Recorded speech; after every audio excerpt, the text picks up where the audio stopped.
Louvado seja o nosso Senhor Jesus Cristo, para sempre seja louvado. Quero acolher a todas e a todos nesta manhã de domingo, quando nos reunimos para relembrar a transfiguração de Cristo. Este é o último domingo antes da Quaresma, esse período tão importante do calendário cristão, onde todos nós somos convidados a nos consagrar a Deus, a nos dedicar, a nos purificar mentalmente, espiritualmente e corporalmente também. Meu nome é Martorelli Dantas, este é um encontro da Paróquia Anglicana da Santíssima Trindade. E é uma grande alegria poder receber a todas e a todos neste nosso singelo encontro semanal. A todos aqueles que estão chegando no nosso encontro através do Instagram, eu quero acolhê-los e perguntar-lhes se a imagem, o som está lhes chegando de modo adequado, estão conseguindo me ver e ouvir com clareza. Por favor, esse é um retorno importante para que, despreocupados com tudo mais, possamos seguir aqui no nosso encontro. Você está me ouvindo e vendo bem aí de onde você está? Me dê esse retorno. Olha, Edila diz que está tudo bem, está tudo jóia, estão nos ouvindo com clareza. Que bom. Então vamos fazer um momento de oração, louvando ao Deus eterno, Deus de todo amor, Deus de toda graça, Deus doador da vida. Vamos orar? Quero convidar você a encontrar um lugarzinho aí na sua casa, desligar-se por alguns minutos de seus afazeres e juntos, irmanados, reunidos aqui como comunidade, possamos buscar a presença de Deus e permanecer na presença do Senhor, para que sejamos curados, transformados, edificados, fortalecidos, que Deus realize em nós toda a obra que lhe apraz. Ó Deus eterno, obrigado pelo privilégio de podermos nos reunir nesta manhã de domingo na tua santa presença e podermos nos assentar diante da tua palavra para sermos por ti mesmo edificados, por ti transformados, consolados, por ti lavados e purificados de nossos pecados. Que este encontro seja um encontro de vida, e muito embora estejamos afastados, distantes uns dos outros, que nós possamos, em espírito e em verdade, estar juntos, junto de ti e juntos uns dos outros. É o que te pedimos, no nome do teu Filho Jesus Cristo. Amém. Neste momento, depois de termos adorado a Deus, nos colocado em sua presença, nós somos convidados pela liturgia da igreja para esse tempo de confissão. Eu tomo em minhas mãos o livro de oração comum de nossa igreja e passo a ler o momento penitencial. A gente aprendeu a ouvir a palavra penitência em um sentido negativo.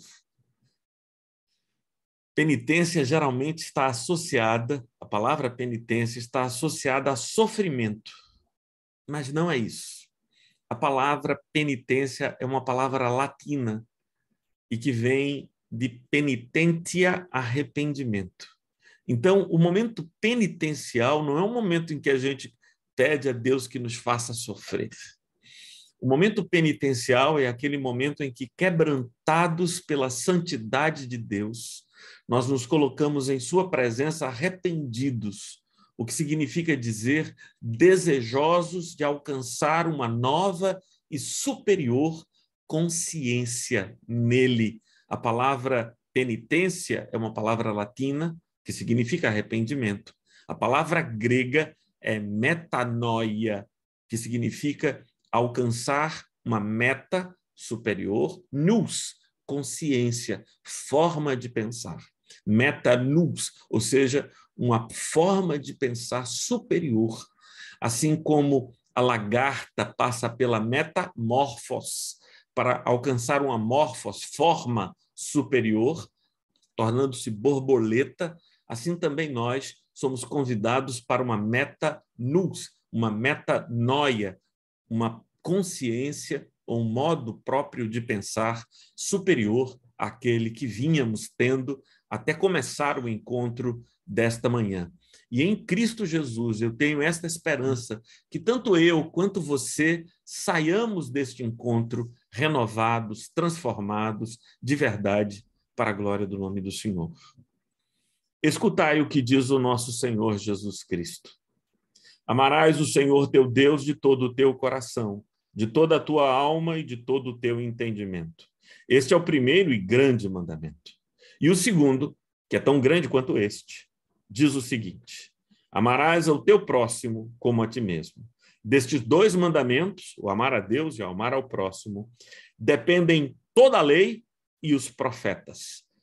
O que Jesus está dizendo é que o amor é o grande mandamento do qual depende o Pentateuco, a lei, a Torá, e os profetas, que são os livros, as duas partes mais importantes da Taná, da Bíblia hebraica. Destes dois mandamentos, o mandamento de amar a Deus com todo o ser e de amar ao próximo como se ama a si mesmo, disso é que depende toda a lei e os profetas. E como nós, quando somos lembrados do desafio de amar, olhamos para nós e percebemos que nos falta amor, é que nós dizemos o Kyrie. Kyrie, palavra grega que vem do substantivo Kyrios. Kyrios é Senhor. E Kyrie, o que significa? Kyrie é Senhor também, aqui o substantivo é declinado no grego. Então, Kyrie é Senhor, é o Senhor de quem clama, é o Senhor de quem se coloca submisso diante dele. E o Kyrie eleison diz o seguinte: Senhor, tem piedade de nós. Cristo, tem piedade de nós. Senhor, tem piedade de nós. Confessemos humildemente os nossos pecados a Deus Todo-Poderoso. Vós que verdadeira e sinceramente vos arrependeis de vossos pecados, estais em caridade com o vosso próximo e resolvidos a levar vida nova, andando pelos caminhos do Senhor, aproximai-vos com fé. Fazei vossa confissão a Deus Todo-Poderoso e, confiantes no perdão, aproximem-se, participem da comunhão.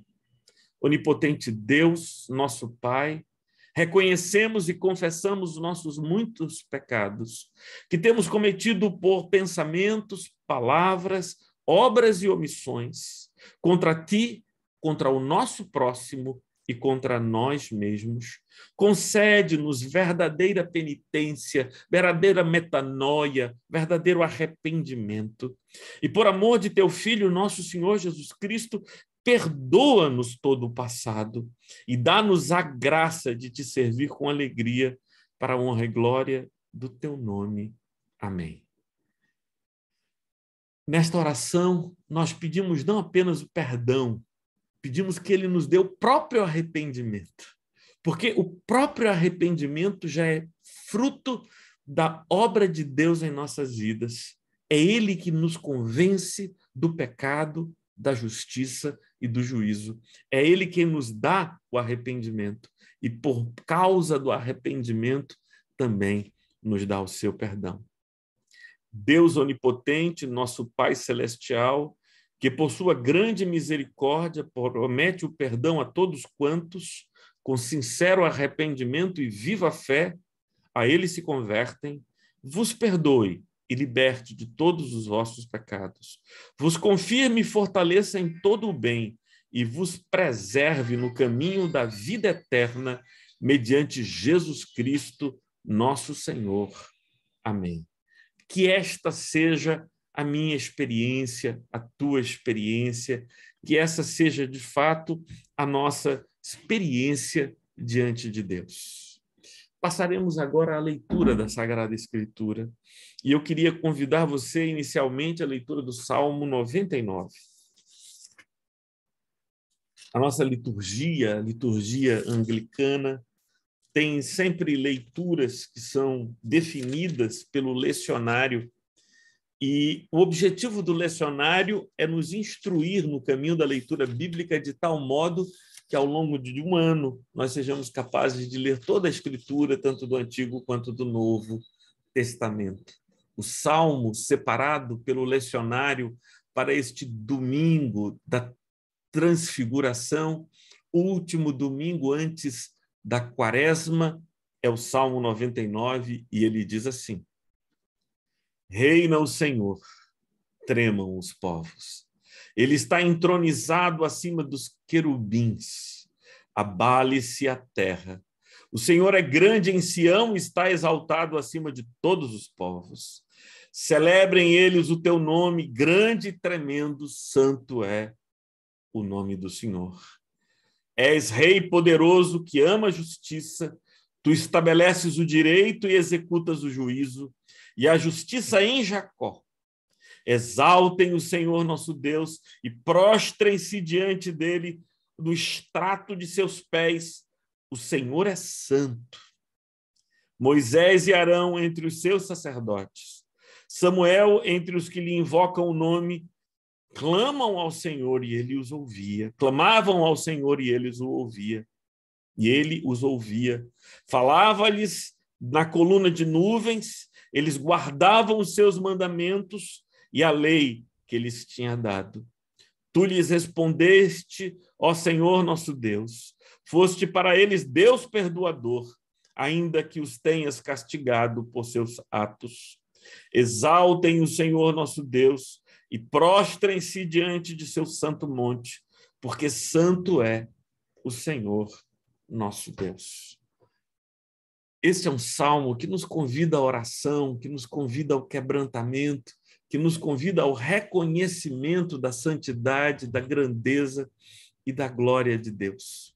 Como eu já disse mais de uma vez, o domingo de hoje é o domingo da transfiguração de Cristo. A palavra transfiguração, palavra também de origem latina, significa mudar de figura.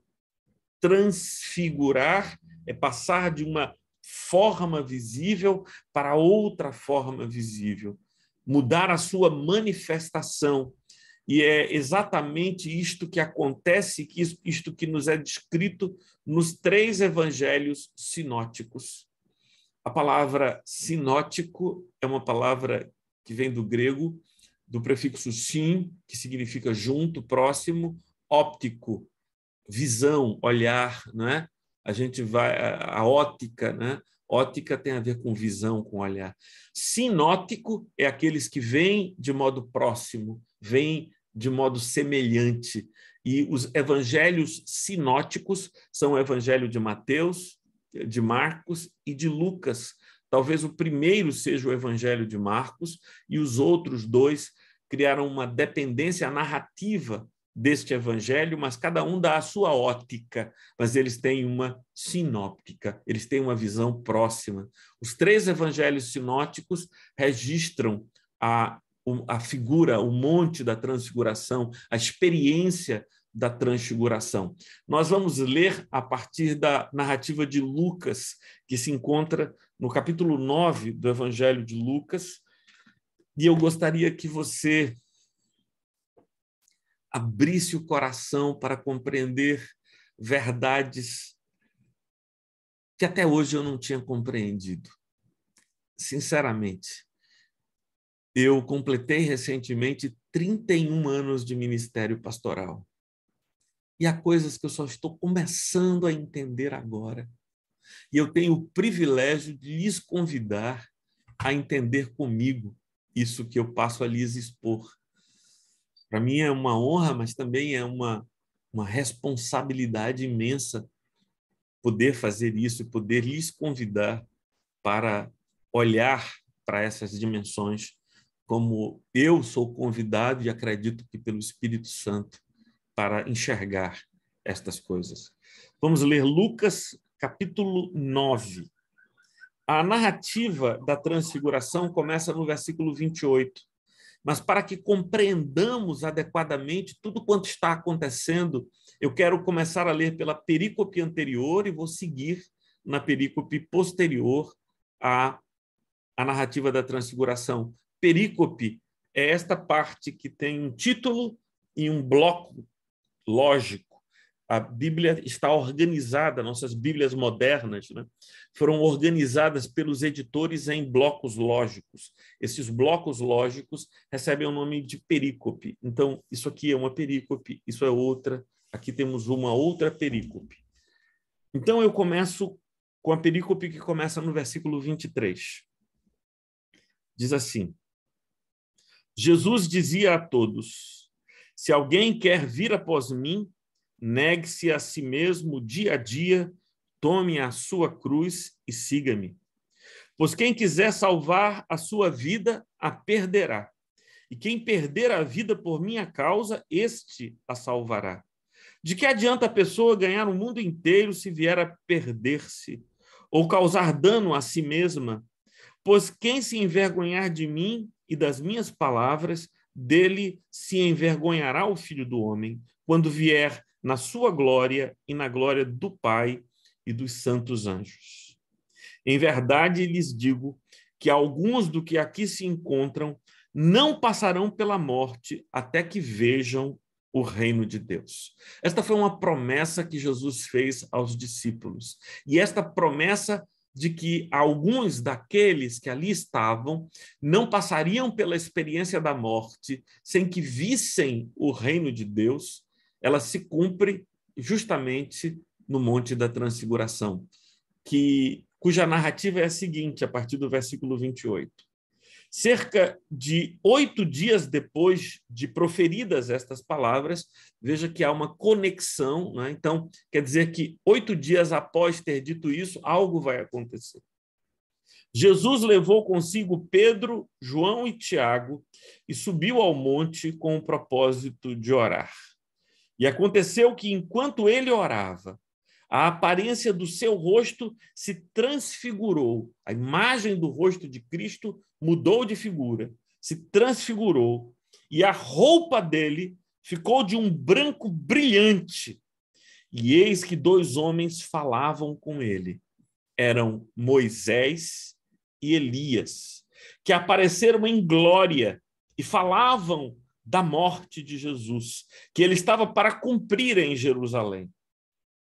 Pedro e seus companheiros estavam caindo de sono, mas, conservando-se acordados, viram a glória de Jesus e os 2 homens que estavam com ele. Quando estes começaram a se afastar de Jesus, Pedro lhe disse: Mestre, bom é estarmos aqui. Façamos 3 tendas, uma para o Senhor, outra para Moisés e outra para Elias. Porém, Pedro não sabia o que estava dizendo. Enquanto assim falava, veio uma nuvem e os envolveu. E ficaram com medo ao entrar na nuvem. E dela veio uma voz que dizia: Este é o meu filho, o meu eleito. Escutem o que ele diz. Depois daquela voz, perceberam que Jesus estava sozinho. Eles ficaram calados e naqueles dias não contaram nada a ninguém a respeito do que tinham visto. Acontecimentos maravilhosos. Você talvez tenha podido, como eu fiz, visualizar as coisas, o cenário, perceber o que estava acontecendo, né? Como Jesus estava ali orando, os discípulos, esses discípulos de Jesus tão parecidos comigo, Jesus os convida em especial para uma vigília, eles querem dormir, e Jesus ora, enquanto eles estão ali meio acordados, meio dormindo, olham para Jesus, e Jesus está transfigurado, o seu rosto está reluzente, suas vestes tomadas de um branco incandescente, E assim eles ficam chocados, e Pedro toma a palavra e diz: mestre, que coisa maravilhosa estarmos aqui. Vamos fazer 3 tendas, uma será para ti, outra para Moisés, porque Moisés havia se manifestado no meio deles onde eles estavam, o grande legislador de Israel, que já havia morrido há mais de 1000 anos.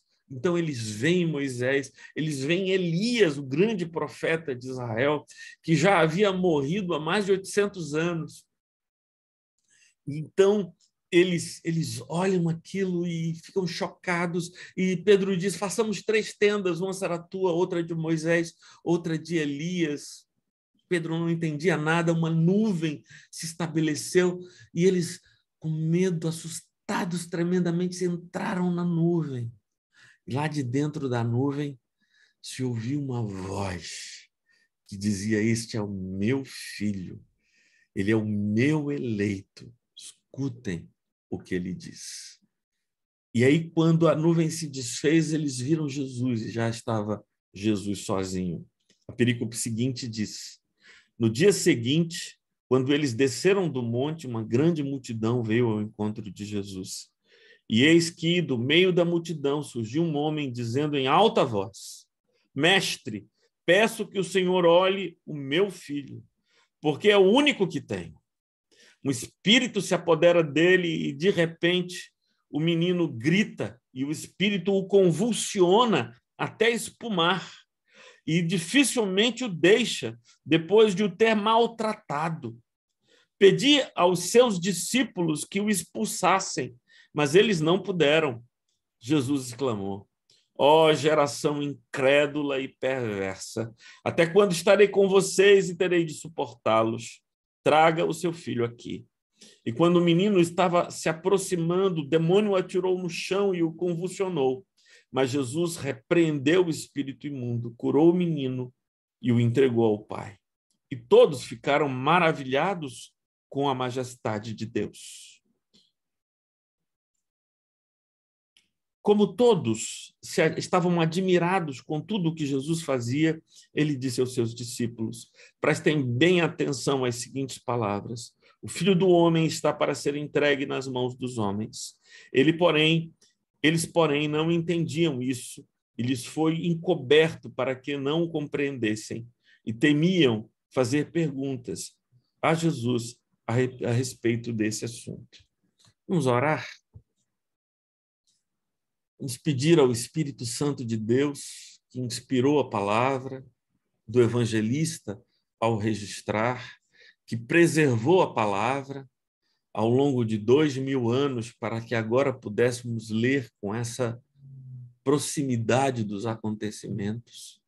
Sim, o mesmo Espírito Santo que inspirou e que preservou a sagrada palavra de Deus é agora convidado por nós a nos iluminar, para que a nossa mente desembotada compreenda a sua palavra. E que essa compreensão traga alegria, mas traga também renovo, compromisso, despertar de nossas vidas para a honra e glória do Senhor Jesus. Amém. Amém.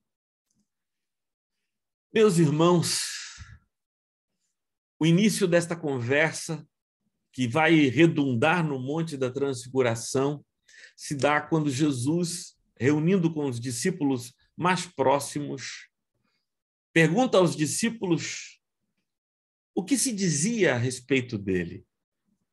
Quem, na opinião das pessoas, segundo ouviam os discípulos, era Jesus. E então disseram: olha, há quem diga que tu és Elias, outros dizem que tu és João Batista que ressuscitou, ou algum dos profetas. E Jesus, então, olhando para os seus discípulos mais próximos, lhes pergunta: e vós, quem dizeis que eu sou? E então Pedro, tomando a palavra, disse: tu és o Cristo, o Filho do Deus vivo. Tu és o Cristo, o Filho do Deus vivo. A palavra Cristo é uma palavra grega que significa o escolhido, o ungido, o separado. Tu és o Cristo. Significa que Pedro estava reconhecendo em Jesus o escolhido de Deus, aquilo que nós vamos ouvir daqui a pouco da boca do próprio Deus, no meio da nuvem da transfiguração.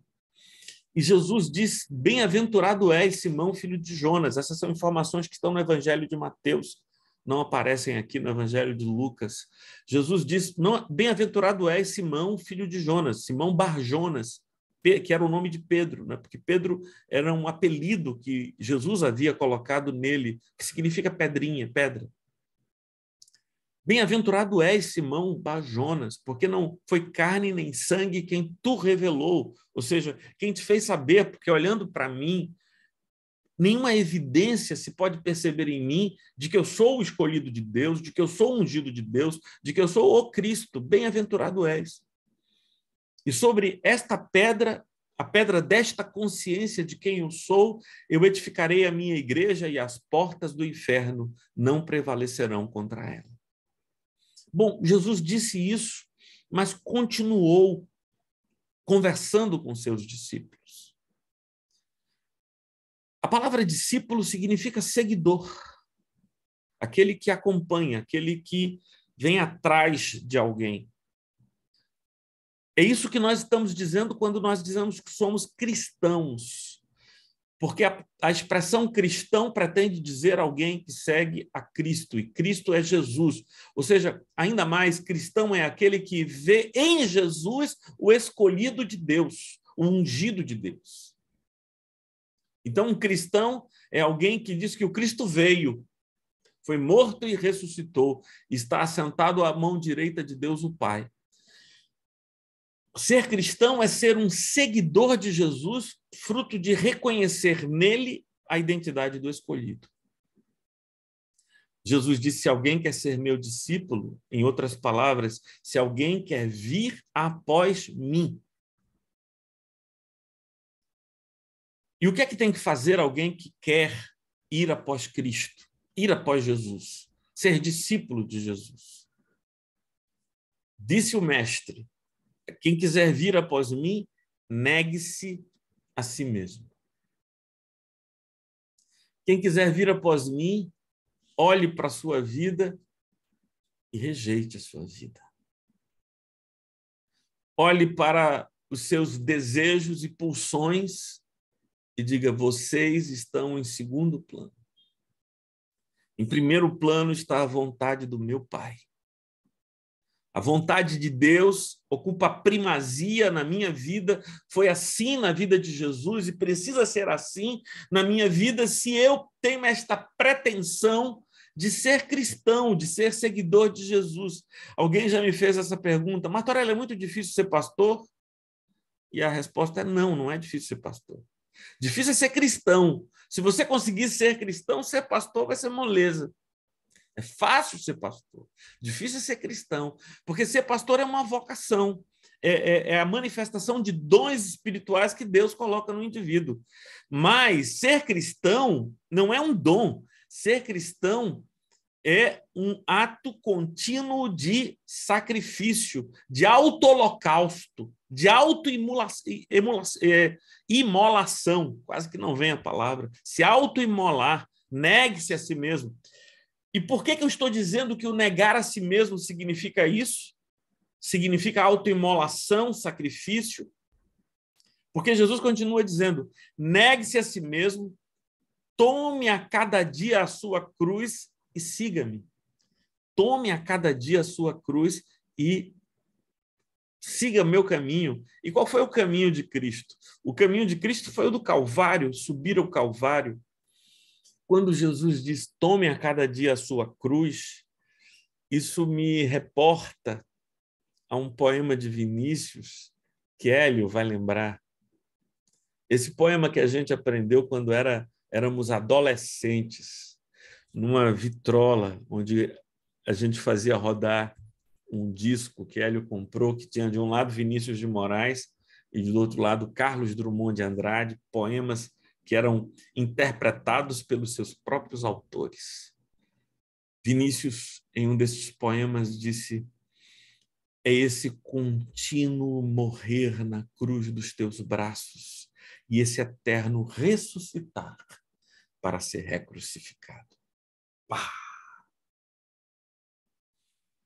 Para Vinícius, a vida era de uma entrega tão radical que era como morrer na cruz dos teus braços. Os braços da amada estavam abertos, lembrando a cruz.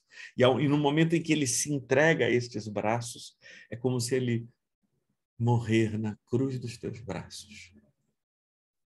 E morrer porque a exaustão do amor, e depois então a gente acorda, e o eterno ressuscitar. E ressuscitar para quê? Para ser crucificado. Bonito, Vinícius, né? Parece-me que a vida cristã é assim.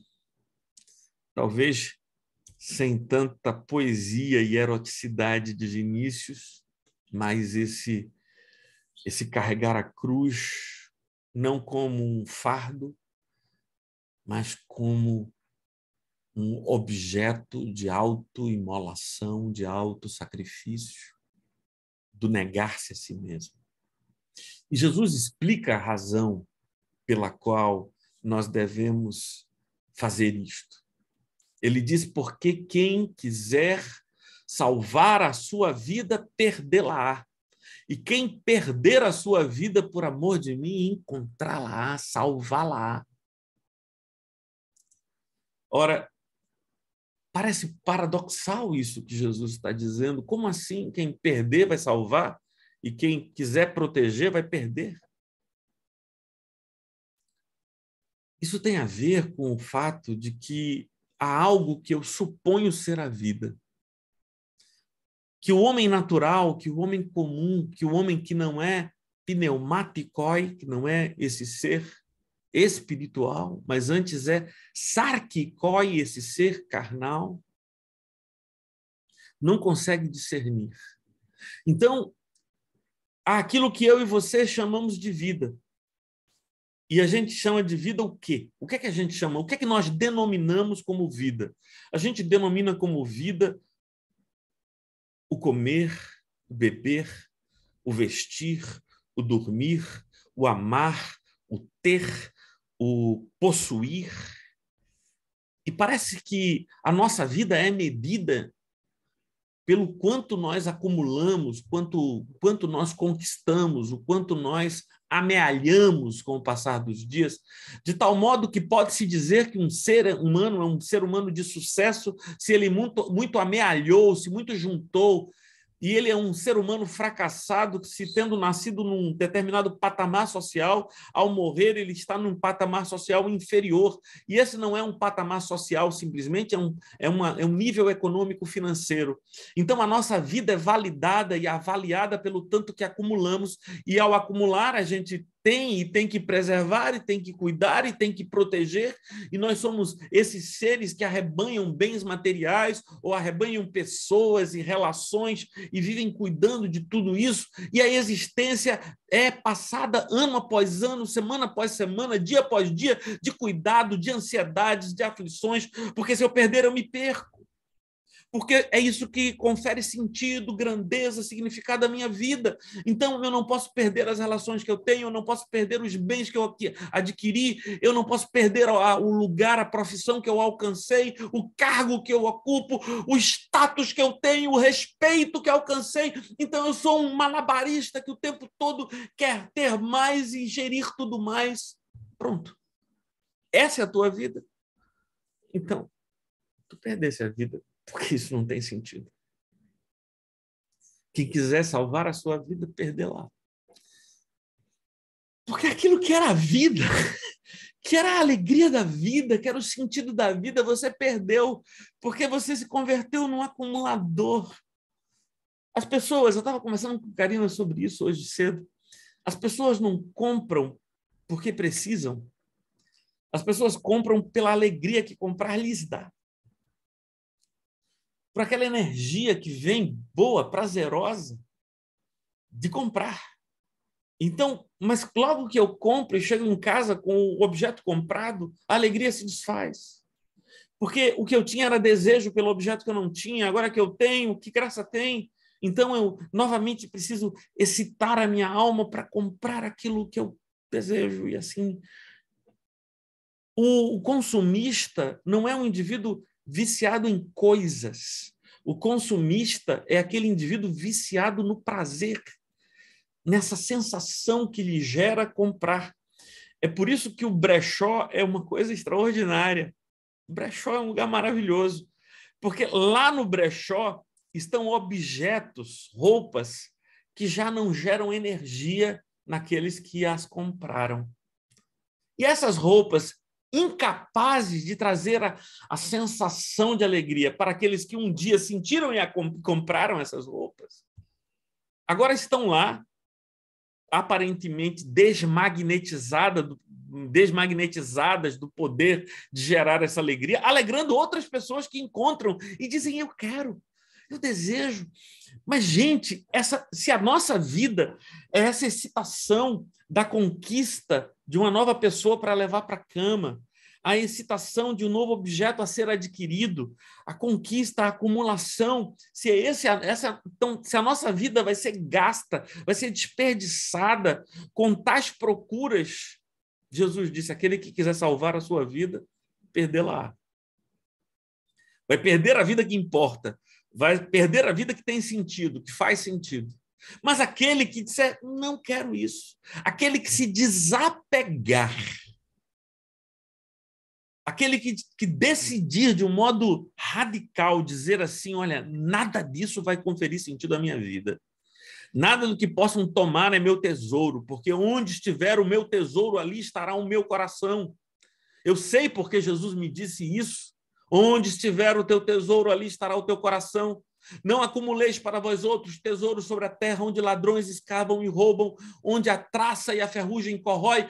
Façam de Deus o teu tesouro. Então eu me desapego das pessoas, eu me desapego dos bens materiais, e o sentido da minha vida se apega em Deus. E aí eu perdi a vida, porque as pessoas vão olhar para mim e dizer: esse cara um fracassado. Não tem problema. Mas a minha vida foi ganha, foi salva. É a expressão grega, é salvar a vida. Minha vida foi salva. Foi salva da loucura do status, da honra, do prestígio que se tem hoje, que não tem amanhã. Essa é a loucura na qual tantas pessoas têm seguido. Se alguém quiser salvar a sua vida, perdê-la. Mas aquele que perder a sua vida por amor de mim, é este que a salvará. Jesus havia dito isto e predito que haveria de ser preso pelos sacerdotes, e essas palavras são muito interessantes. Jesus diz assim a seus discípulos que viriam aqueles dias, né, em que ele seria preso, humilhado. Versículo 21. É necessário que o Filho do Homem sofra muitas coisas, seja rejeitado pelos anciãos, pelos principais sacerdotes e pelos escribas, seja morto e no terceiro dia ressuscite. É nesse contexto que Jesus segue para o Monte da Transfiguração. E para que ele foi ao Monte da Transfiguração? O texto diz de modo muito claro, versículo 28. Cerca de 8 dias depois de proferidas estas palavras, Jesus levou consigo seus amigos. Porque entre os discípulos, Jesus tinha os apóstolos. Eram 12. Entre os apóstolos, Jesus tinha seus amigos. Eram 3. Pedro, Tiago e João. E há algumas evidências de que estes eram os mais próximos de Jesus, os amigos de Jesus, os mais íntimos de Jesus. Foram apenas estes 3 que ele levou ao Monte da Transfiguração. Quando ele chega na casa de Jairo, a filha de Jairo está morta, ele não deixa que ninguém fique com ele, a não ser Pedro, Tiago e João. Quando ele vai para o Getsêmani, aquele jardim no Monte das Oliveiras, onde vai orar, é somente Pedro, Tiago e João que ele leva para lá. Então, ele convida seus amigos, entre os apóstolos, os mais próximos. Então, pensa assim, havia um grande grupo, que era o grupo dos discípulos, só no cenáculo tinha mais de 120, no dia de Pentecostes. Dentro deste grupo de 120, havia aqueles que Jesus havia enviado, 70 foram enviados por ele. Teve aqueles a quem Jesus deu o nome de apóstolos, palavra grega que significa enviados, são 12, cujos nomes estão relacionados nos evangelhos. E há entre esses 12 os amigos, os próximos, Pedro, Tiago e João. E o versículo 28 diz que subiu ao monte com o propósito de orar. Jesus frequentemente se retirava em vigílias de oração. Jesus sentia que precisava disso. Você não, né? Eu não. Jesus ficava orando para buscar mais intimidade com o Pai, mas muitos de nós dizem, não, gente, tá legal. E Jesus subiu no monte e ele levou os amigos dele, Pedro, Tiago e João. E os 4 reunidos ali começaram a orar. Jesus orava com intensidade, mas os discípulos estavam com sono. E aconteceu que, enquanto ele orava, a aparência do seu rosto se transfigurou e a roupa dele ficou com um branco brilhante. E eis que 2 homens falavam com ele. Eram Moisés e Elias, que apareceram em glória e falavam da morte de Jesus, que ele estava para cumprir em Jerusalém. Pedro e seus companheiros estavam caindo de sono. Estranho, né? Muito estranho. Muito estranho ver Pedro e os discípulos, os amigos de Jesus, Pedro, Tiago e João, com sono e aquilo tudo acontecendo. E a impressão que a gente tem que é uma desconexão entre eles, mas tudo bem, não julguem nossos irmãos, nós também estamos constantemente sonolentos. A glória de Deus se manifestando na nossa frente e a gente meio sonolento. Mas eu queria chamar a atenção de vocês para essas 2 figuras que aparecem ao lado de Jesus no Monte da Transfiguração. Primeiro, deixa eu falar da transfiguração em si. Jesus foi tocado pela glória do reino de Deus. A promessa que ele fizera no versículo 27, entre aqueles que estavam ouvindo, alguns veriam o reino de Deus, a glória do reino de Deus, estava se cumprindo agora perante Pedro, Tiago e João. Então, era uma avant-première da glória. Eles estavam vendo o rosto de Jesus reluzente, suas vestes incandescentes, brancas como o sol ao meio-dia. Era uma manifestação extraordinária. Mas extraordinário também era o aparecimento de Moisés e de Elias. Por que essas pessoas apareceram ali? Que coisa estranha, né? E hoje, depois de 31 anos pastoreando, mais de 50 anos lendo a Bíblia, né? Ouvindo as histórias da Bíblia, conhecendo. Eu já ouvi muitos pregadores dizerem que Moisés e Elias aparecem no Monte da Transfiguração porque Moisés é o legislador de Israel, fala da lei, a lei glorificando a Cristo. E Elias é o grande profeta de Israel. E, portanto, a profecia de Israel, o espírito dos profetas também glorificam a Cristo. Então, Moisés, a lei, e Elias, o profeta, eles se colocam diante de Jesus e o honram ali. Mas hoje me ocorreu algo que eu nunca tinha pensado antes. Há algo que reúne, que junta, que identifica Moisés e Elias. E que não apenas identifica Moisés e Elias, mas identifica Moisés, Elias e Jesus. Porque os 3 tiveram uma experiência em relação ao corpo e seus túmulos nunca foram encontrados. Ou seja, não o túmulo propriamente, mas os seus corpos nunca foram encontrados. Isso é engraçado, interessante. Vamos ver isso em Deuteronômio 34.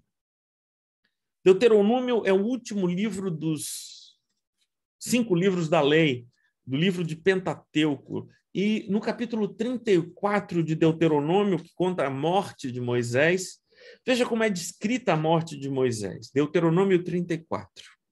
Então Moisés subiu das campinas de Moabe ao monte Nebo e ao alto do monte Pisga, que está em frente de Jericó, e o Senhor lhe mostrou toda a terra de Gileade até Dan, e todo o Naftali, a terra de Efraim e Manassés, e toda a terra de Judá até o mar ocidental, e o Neguebe, e a campina do vale de Jericó, e a cidade das palmeiras até a região de Zoar.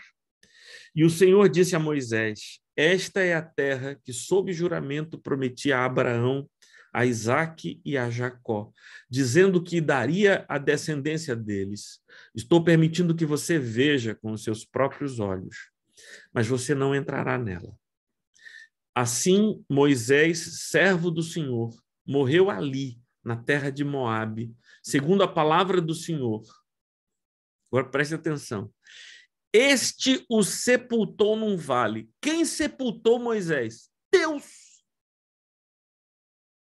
O texto diz, segundo a palavra do Senhor, e o versículo 6 de Deuteronômio 34 diz, este o sepultou num vale, na terra de Moabe, diante de Bet-peor. Mas até hoje, ninguém sabe o lugar da sua sepultura. Ou seja, Deus deu um lugar secreto ao corpo de Moisés. Deus deu-se ao trabalho de sepultar Moisés. O que é que isso significa? O que é que significa que Deus sepultou Moisés? É algo que eu comecei a pensar pela primeira vez. O que é que significa que, sendo o grande líder de Israel, havia mais de 1 milhão de judeus, eles procuraram o corpo de Moisés e não acharam o corpo de Moisés. E até hoje ninguém sabe. Naquele momento em que Moisés morreu, eles foram à procura do corpo e não acharam.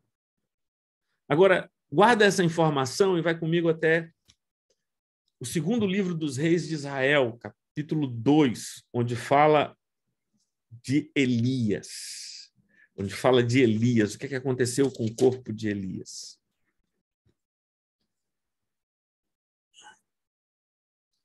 Segundo livro dos reis de Israel, capítulo 2. A partir do versículo 9, diz assim: quando eles tinham passado o Jordão, Elias disse a Eliseu: diga o que você quer que eu faça por você antes que eu seja levado embora. Eliseu disse: quero receber por herança porção dobrada do seu espírito. Elias respondeu: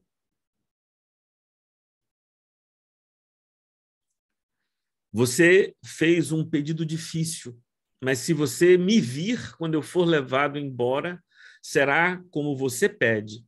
Porém, se você não me vir, não será assim. Enquanto iam caminhando e falando, eis que um carro de fogo, com cavalos de fogo, os separaram um do outro. Elias subiu ao céu num redemoinho. Ao ver isso, Eliseu gritou: meu pai, carros de Israel e seus cavaleiros. E nunca mais se viu Elias. As pessoas costumam dizer que Elias foi trasladado, Elias foi tomado. E Eliseu estava lá e o viu subir no redemoinho. Elias não foi sepultado, mas olha que interessante, continua a história.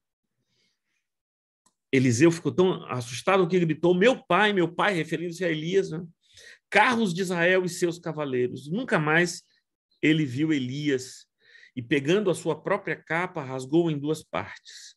Então levantou o manto de Elias, que havia caído, e voltou para a margem do Jordão. Pegou o manto de Elias, que havia caído, bateu com ele nas águas e disse: onde está o Senhor, Deus de Elias? Quando ele bateu nas águas, elas se dividiram para dois lados e ele passou. Os discípulos dos profetas que estavam defronte em Jericó viram isso e disseram: o espírito de Elias repousou sobre Eliseu. Foram ao encontro de Eliseu e se prostraram diante dele na terra e disseram a Eliseu: eis que entre os seus servos há 50 homens valentes, 50 homens fortes, dispostos. Deixa-o ir em procura de seu mestre, de procura de Elias, porque o Espírito do Senhor o tenha levado e lançado em algum dos montes ou algum dos vales. Eles acharam que o corpo de Elias havia sido tomado num redemoinho e esse redemoinho jogou para algum lugar. Um fenômeno natural, né? Ele é tomado e lançado, jogado para algum lugar, algum monte, algum vale. Porém, ele respondeu: não mandem ninguém. Mas eles insistiram com ele, até que constrangido lhes disse: podem enviar os homens. E enviaram 50 homens que o procuraram durante 3 dias, porém não acharam. Então voltaram para junto de Eliseu, que tinha ficado em Jericó, e ele lhes disse: eu não disse que vocês não deveriam ir? Então, esses caras que aparecem no Monte da Transfiguração, esses são caras cujos corpos desapareceram. E agora reaparecem no Monte da Transfiguração, no momento em que o corpo de Jesus também se transfigura. E lembram, onde está o corpo de Jesus? Jesus morreu e ressuscitou e subiu ao céu também. E não se pode encontrar o seu corpo hoje, não se pode encontrar o corpo de Moisés, não se pode encontrar o corpo de Elias e não se pode encontrar o corpo de Jesus. Esses são os 3 que estão no Monte da Transfiguração. E qual é o tema da conversa deles? O tema da conversa dos 3 é a morte de Jesus, o que estava para vir. E Elias e Eliseu estavam dizendo: olha, fica preocupado, não, Deus vai cuidar de você. A gente passou por uma coisa assim. Olha, a gente está aqui para te confortar e para estar com você. Caramba! Eu lembro de uma tradição budista que me parece muito bonita, né? Dizem que alguns yogis, alguns indivíduos que têm uma vida santa, consagrada, eles não passam pela morte. Eles recebem um corpo de luz. Algumas tradições, como a tibetana, chamam isso de corpo de arco-íris. Mas a tradição do budismo Zen, por exemplo, chama de corpo de luz. A impressão que eu tenho é que Elias ganhou um corpo de luz, Moisés ganhou um corpo de luz, Jesus ganhou um corpo de luz, e esses seres iluminados se reúnem na transfiguração da explosão da luz. Não quero comparar Moisés e Elias a Jesus, ele é o único que é o escolhido de Deus, o ungido de Deus, ele é Cristo.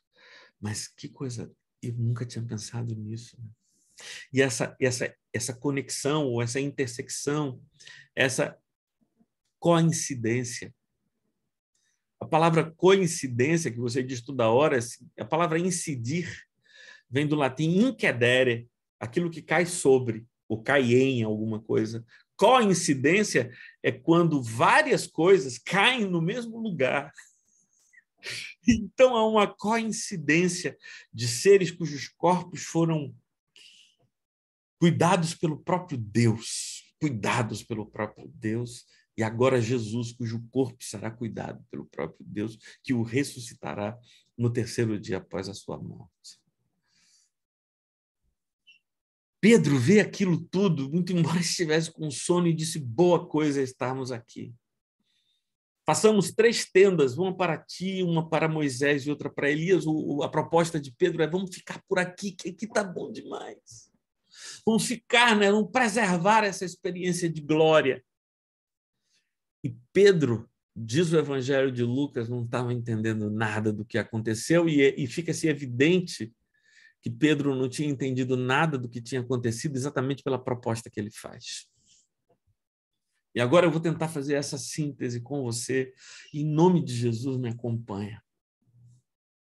Vê como é a vida. A vida é fluxo, a vida é passagem. Se eu prender o ar dentro de mim, eu morro.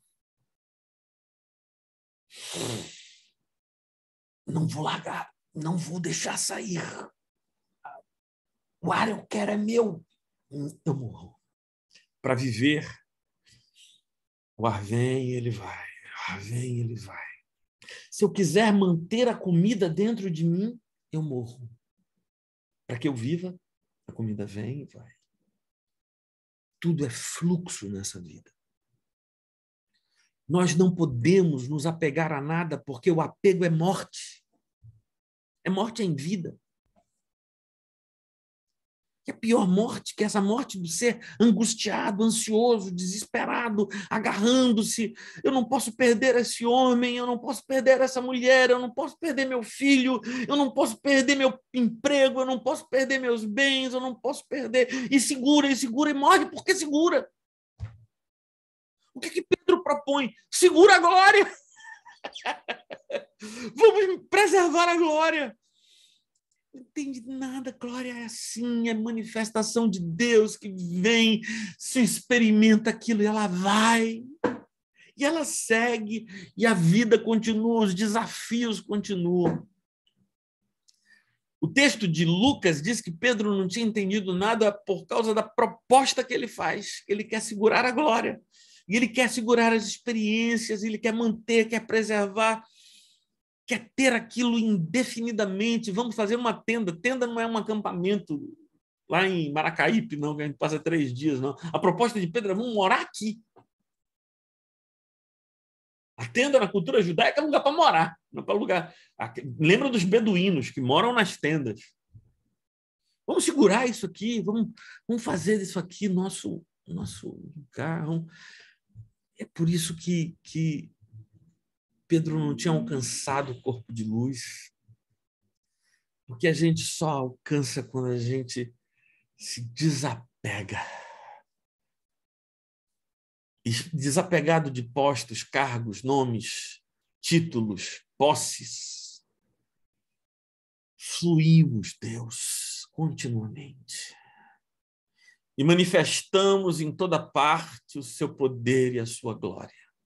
O texto continua dizendo que quando Jesus desceu do monte, no dia seguinte, ele encontrou os seus discípulos e havia um homem aflito, porque o seu filho estava possuído por um espírito maligno, e a impressão que eu tenho é que ele tinha epilepsia, porque o texto fala de 2 sintomas que me parecem muito associados à epilepsia: as convulsões, que jogavam de um lado para o outro, e ele espumava pela boca.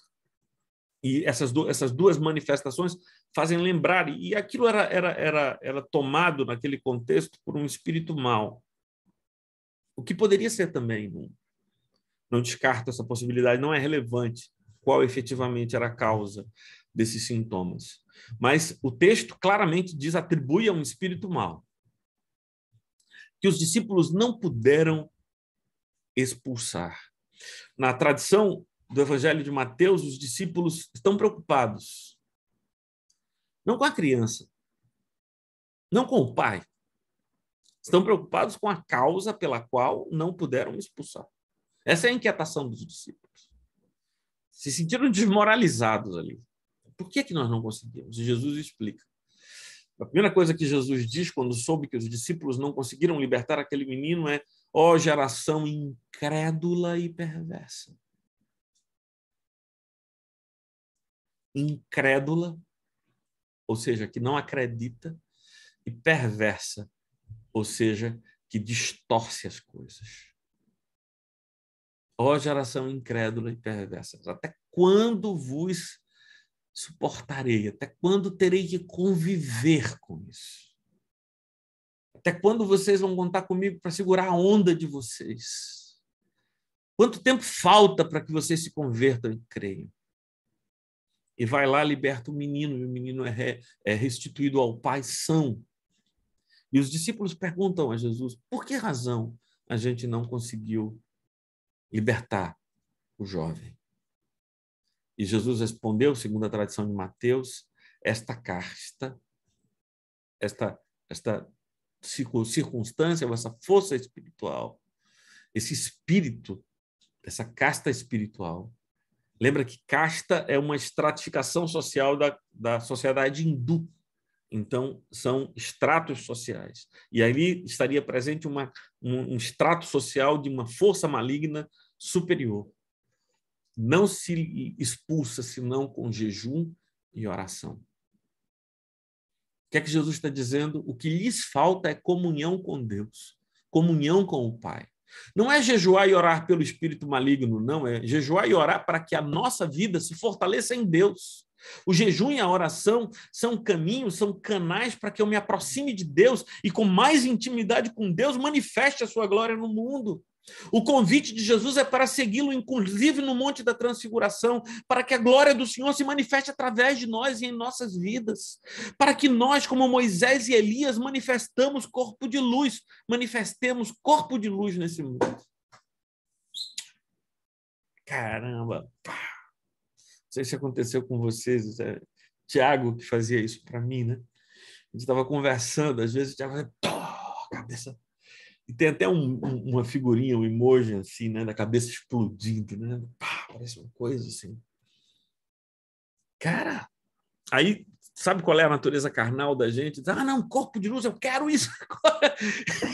E aí vira o próximo apego, a alma pega o meu próximo apego, meu objetivo, minha meta agora é atingir corpo de luz, esse ser desapegado e tal. Isso só me lembra o velho Simão, o mágico, né? Simão mágico, que quer comprar o poder de conceder o Espírito Santo que Pedro e os apóstolos tinham de orar por alguém e eles receberem o Espírito Santo. Meu Deus, é a nossa mente viciada. Simão era um cara que havia se convertido, eu acredito, mas ele não havia mudado a forma de pensar, um modelo mental em que se pode comprar as coisas. E quanta gente eu já conheci que quer comprar prestígio, quer comprar amizade.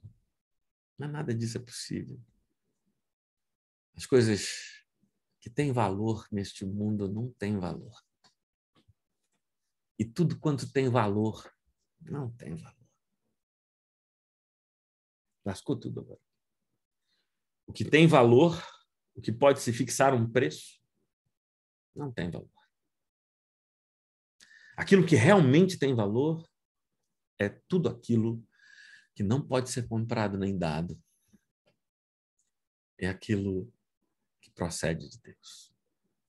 Vamos orar? Caramba, eu espero ter lhes convidado para essa viagem na manhã de hoje.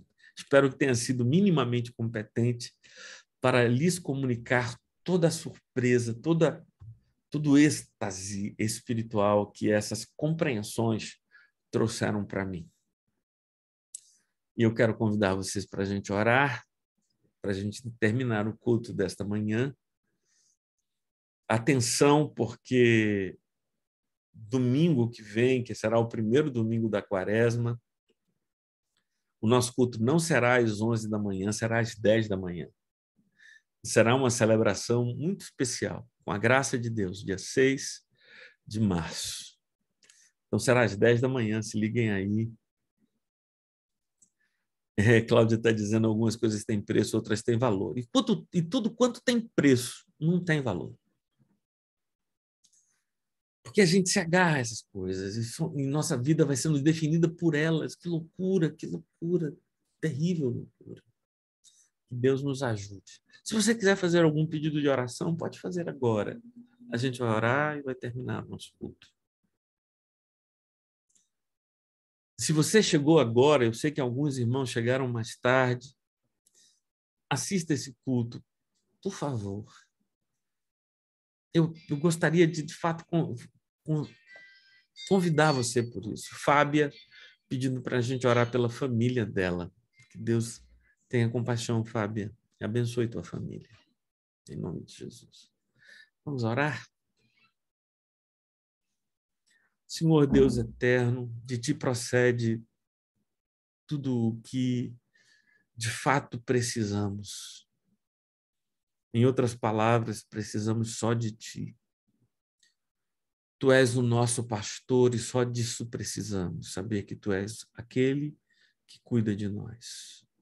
Abençoa minhas irmãs e irmãos, abençoa a mim, converte-nos e dá-nos o discernimento, Senhor, daquilo que importa, discernimento que Moisés teve, que Elias teve, que Jesus teve e que tiveram tantos que te seguiram, como São João da Cruz, como Santa Teresa d'Ávila, quanto São Francisco de Assis, como Santo Antônio de Pádua, como nosso irmão Dom Helder Câmara, tantos homens e mulheres que te amaram e te serviram com uma simplicidade que nos constrange. Converte-nos, Senhor, como esses irmãos e dá-nos a graça de termos comunhão contigo. E que essa comunhão agregue sentido à nossa vida. Em nome e para a glória do teu Filho Jesus Cristo. Amém. Fabrício nos lembra a orar pela Ucrânia. Pela Ucrânia. Quanta loucura, quanta loucura. loucura dos homens, perdendo a vida, tirando vidas. Edila pede para a gente lembrar de orar por ela, orar por do Carmo, que ainda faz fisioterapia respiratória, é a mãe dela, pela Odesina, por Fred, Solange, declaração de gratidão a Deus pelo pôs no retrovisor de minha vida, nos momentos bons e adversos. Deus caminhou ao meu lado, me provendo com seu amor, com o pão nosso de cada dia.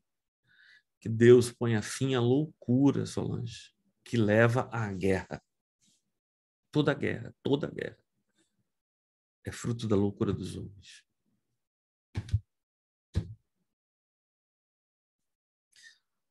A loucura é tão grande que quando eu era criança, Solange também, que é mais ou menos da minha idade, a gente ouvia os relatórios.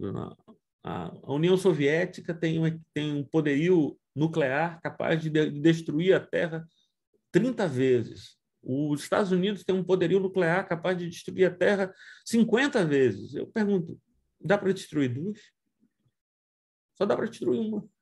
Não tem como destruir duas vezes. Então, é a loucura dos homens, a loucura dos homens. Pelo quê? Ideologias, a minha é melhor que a tua. Quanta loucura. Que Deus nos livre disso. E a todos, receber a bênção de Deus. Que o Senhor esteja à tua frente para te mostrar o caminho certo. Que o Senhor esteja ao teu lado para te abraçar e te proteger. Que o Senhor esteja atrás de ti para evitar que homens maus te armem ciladas. Que o Senhor esteja junto de ti para te amparar quando caíres. Que o Senhor esteja dentro de ti para te animar quando estiveres triste. Que o Senhor esteja acima de ti para abençoar-te. Assim te abençoe e te proteja. O misericordioso Deus Pai, Filho e Espírito Santo, que te envia agora para transformar o mundo em seu nome. Paz e bem a todos e a todas. Amém.